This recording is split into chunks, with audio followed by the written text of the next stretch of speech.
Ο ναός του Ποσειδώνα στο Σούνιο. Ναός και περιβάλλον. Γεωγραφικά, οι ελληνικοί ναοί βρίσκονται πάντα σε ιδιαίτερα σημεία του τοπίου. Μερικές φορές υπήρχαν πηγάδια, σπηλιές, δέντρα, βουνά ή τεκτονική δραστηριότητα στη γη. Γεωγραφικά, το σημείο αυτό, που ονομάζεται Ακρωτήριο Σούνιο, βρίσκεται στο νότιο άκρο της Αττικής Χερσονήσου, 70 χιλιόμετρα νοτιοανατολικά της Αθήνας. Περιβάλλεται από θάλασσα από 3 πλευρές. Φαίνεται λοιπόν λογικό να αφιερωθεί σε αυτό το σημείο ένας ναός του Ποσειδώνα. Ο καιρός εδώ είναι πάντα ανεμώδης και επικίνδυνος για τους ναυτικούς. Πολλοί ναυτικοί πέθαναν σε καταιγίδες στη θάλασσα γύρω από το Σούνιο. Ήταν μια πολύ ιδιαίτερη στιγμή για τους ναυτικούς όταν γύρισαν σπίτι και είδαν το ναό από μακριά. Το Σούνιο ήταν μια σημαντική τοποθεσία για στρατηγικούς λόγους. Από εδώ μπορεί να παρακολουθεί κανείς όλα τα πλοία σε μια ευρεία περιοχή. Τα ορυχεία Αργύρου του Λαυρίου δεν ήταν μακριά και έπρεπε να προστατευτούν. Προϊστορία. Ο πρώτος Ευρωπαίος ποιητής, Όμηρος, έγραψε πριν από 2.700 χρόνια ότι το Σούνιο ήταν ιερός τόπος. Οι αρχαίοι Έλληνες πίστευαν ότι ήταν ιερό για τον αρχαίο θεό Ποσειδώνα. Υπάρχουν πολλοί μύθοι και θρύλοι για αυτόν τον θεό, αλλά και αστερισμοί στον ουρανό που σχετίζονται με τον Ποσειδώνα. Οι περισσότεροι ελληνικοί ναοί είχαν αστρονομικό θέμα, μερικές φορές με σύνδεση με τους αστερισμούς στον ουρανό ή το φεγγάρι. Στην περίπτωση αυτού του ναού του Ποσειδώνα δεν γνωρίζουμε την αστρονομική σύνδεση. Υλικό. Δεν γνωρίζουμε πότε χτίστηκε ο πρώτος ναός εδώ. Πιθανότατα ήταν ένα απλό πλινθόκτιστο κτίριο με πέτρινη βάση και κύονες από κορμούς δέντρων. Γνωρίζουμε, γύρω στο 700 π.Χ. χτίστηκε ένας μικρός αρχαϊκός ναός εδώ από πέτρα που προερχόταν από αυτή την περιοχή. Από αυτή την περίοδο έχουμε ένα άγαλμα ενός νέου άνδρα που στα ελληνικά λέγεται κούρος του Σουνίου. Το 480 π.Χ. χτίστηκε εδώ ένας αρχαϊκός ναός του Ποσειδώνα. Καταστράφηκε όμως από τα περσικά στρατεύματα κατά την εισβολή τους στην Ελλάδα. Τα σημερινά ερείπια του ναού του Ποσειδώνα χρονολογούνται στο 444 με 440 π.Χ. και ήταν μέρος ιερού σε τεχνητό λόφο που περιλάμβανε και ναό της Αθηνάς. Αυτή η ναή ήταν κατασκευασμένη από λευκό μάρμαρο από την Αργιλέζα, μόλις 5 χιλιόμετρα βόρεια του ναού. Το μάρμαρο δεν περιέχει σίδηρο και επομένως δεν είναι καφέ όπως αυτό του Παρθενώνα, αλλά λευκό. Αλλά η συνοχή του μαρμάρου δεν είναι τόσο καλή. Οι στήλες έχουν καταστραφεί κατά το ίμιση μετά από 2.400 χρόνια. Το μάρμαρο του Παρθενώνα που προέρχεται από την Πεντέλη κοντά στην Αθήνα είναι πιο ποιοτικό και λιγότερο κατεστραμμένο. Πεντελικό μάρμαρο χρησιμοποιήθηκε μόνο για τα αγάλματα στο Σούνιο. Τα αρχαία ελληνικά αγάλματα και οι ναοί είχαν φωτεινά χρώματα που έχουν πλέον εξαφανιστεί λόγω του ανέμου, του καιρού και της ανθρώπινης δραστηριότητας. Οι αρχαίοι Έλληνες χρησιμοποιούσαν χρώματα από φυτά, ζώα και ορυκτά που πρόσφερε αυτή η περιοχή. Κατασκευή του ναού. Αναθέτης ήταν η πόλη της Αθήνας με μεμονωμένα έργα τέχνης να δωρίζονται από ιδιώτες. Το κόστος ήταν τεράστιο.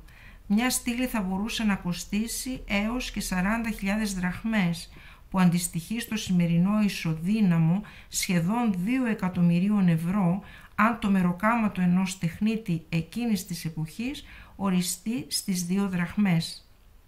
Σαν σήμερα έγιναν διαγωνισμοί με ελεύθερο διαγωνισμό για δημόσια κτίρια. Ο οικοδόμος χρησιμοποίησε ένα γερανό για να σηκώσει τις πέτρες και ζώα για να μεταφέρει τις πέτρες. Στους ναούς δεν υπήρχε σύστημα θέρμανσης, καθώς δεν έμενε κανείς εκεί και οι εορτασμοί γίνονταν και έξω. Κοινωνικές λειτουργίες. Οι αρχαίοι Έλληνες γιόρταζαν πάντα τις τελετουργίες των θυσιών τους σε εξωτερικούς χώρους. Είχαν προτίμηση στα δάση, τις πηγές, τις σπηλιές και τις παραλίες. Όπως κάθε ναός, έτσι και αυτός είχε διακοσμητικούς χώρους, όπως ζωοφόρους και μετώπες που μεταφέρουν πληροφορίες. Γνωρίζουμε. Αυτός ο ναός απεικόνιζε τον ανταγωνισμό της Αθηνάς με τον Ποσειδώνα για την Αττική και μια μυθολογική μάχη. Άλλα μέρη του ναού εκπλήρωναν συγκεκριμένες ανάγκες όπως αποθηκευτικοί χώροι, σκάλες κλπ.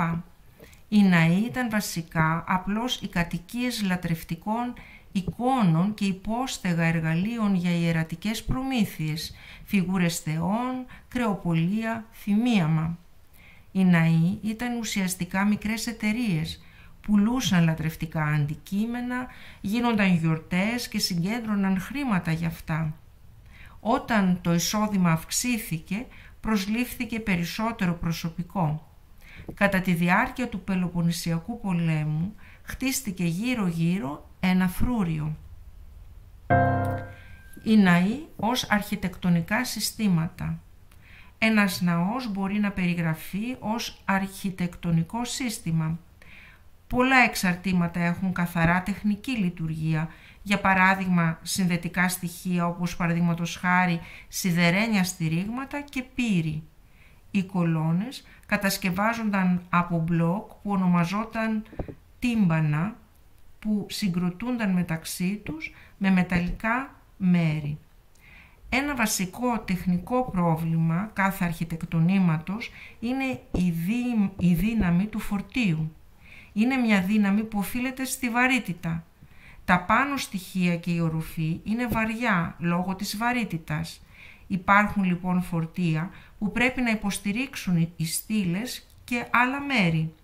Τα φορτία μπορεί να προκαλέσουν τάση, παραμόρφωση, μετατόπιση στις κατασκευές και κατάρρευση ολόκληρου του κτηρίου εάν οι αρχιτέκτονες δεν το κατασκευάσουν προσεκτικά.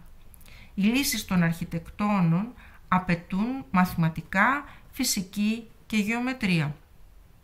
Το σύνολο μας δίνει την αίσθηση της αρμονίας. Η αρχαία ελληνική λέξη αρμονία σημαίνει ότι ένα μέρος από κάτι ταιριάζει με τα άλλα μέρη. Όπως φαίνεται από αυτόν τον ναό, η επανάληψη των στοιχείων είναι θεμελιώδης κανόνας της αρχιτεκτονικής και της διακόσμησης. Η επανάληψη και η παραλλαγή είναι φαινόμενα που μπορούμε να συναντήσουμε και στη φύση. Η τέχνη είναι η μίμηση της φύσης, έλεγε ο φιλόσοφος Αριστοτέλης. Σχήμα ναού. Το κτίριο ήταν ορθογώνιο, όπως οι περισσότεροι ελληνικοί ναοί.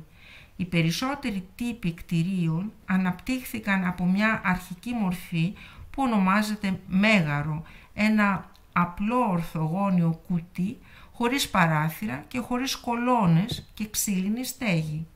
Στο κέντρο κάθε ναού υπήρχε ένα ορθογώνιο δωμάτιο χωρίς παράθυρα με ένα άγαλμα Θεού, το οποίο λάμβανε φως μόνο από την πόρτα. Λέγεται ναός. Η διακόσμηση είναι ως επιτοπλίστων λιτή. Δεν έχει απομείνει τίποτα από το εσωτερικό του ναού. Γνωρίζουμε ότι περιείχε ένα κολοσιαίο χάλκινο άγαλμα του Ποσειδώνα που ήταν 6 μέτρα ύψους.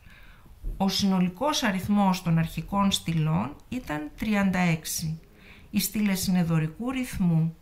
Έχει μπροστινή στοά με 6 κύονες. Ο ναός του Ηφαίστου κοντά στην Ακρόπολη είναι του ίδιου αρχιτέκτονα και μοιάζει με αυτόν.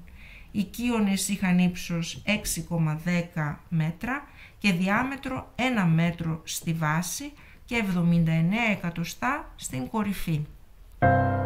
Αναλογίες.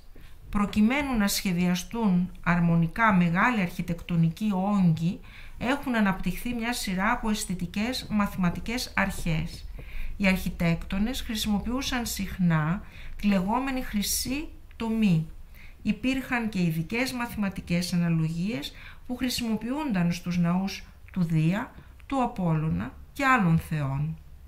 Για να χαλαρώσει η μαθηματική αυστηρότητα και να εξουδετερωθούν οι παραμορφώσεις στην ανθρώπινη οπτική αντίληψη, εισήχθη μια ελαφρά καμπυλότητα ολόκληρου του κτηρίου, ελάχιστα ορατή με γυμνό μάτι.